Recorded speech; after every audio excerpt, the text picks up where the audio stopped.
Gigi Berardi on FoodWISE tonight, and I'm going to read a little bit of the beginning of a new section called Efficiency and Sustainability in this part 1, Our Shared World of Food and Farming, and then talk about some articles in higher education and Governor Inslee's 4-phase plan to reopen businesses and other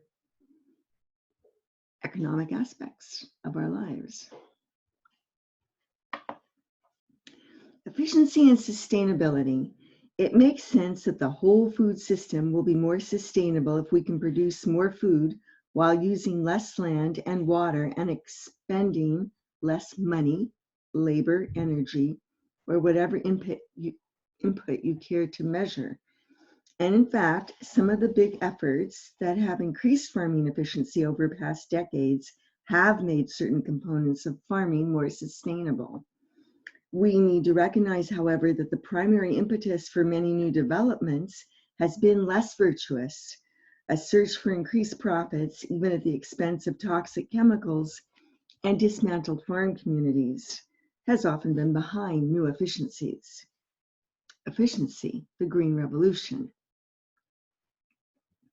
An accelerated drive for greater production, touted as an effort to feed the growing world, but also motivated by the constant drive for more profits from greater efficiencies, produced the famed Green Revolution in the 1960s and before.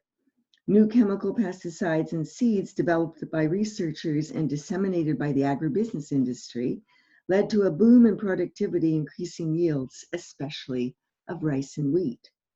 This evolution of our food system was directed and supported in the United States by farm policies and programs that typically promoted intensification of cultivation and production for export. Agriculture's share of U.S. exports increased in our national balance of payments, basically the difference between how much we earn for our manufactured and agricultural goods and services that we export and how much we owe for what we import, improved. This has all been good for the U.S. economy and for commercial agriculture's bank accounts. However, this production has mostly been from ever larger scale farms and processors. As we'll see, this mega-scale agriculture lacks an element, resilience, that might make the future of U.S. agriculture a bit less rosy than its past. So tonight I'm going to leave you with 2 references to articles that I co-authored that raise questions about the resilience of U.S. agriculture and our food and farm system. The idea is that we're questioning the adaptive capacity of food systems to react to major threats, such as the coronavirus threat that we're experiencing now, and the problems with food chain supply.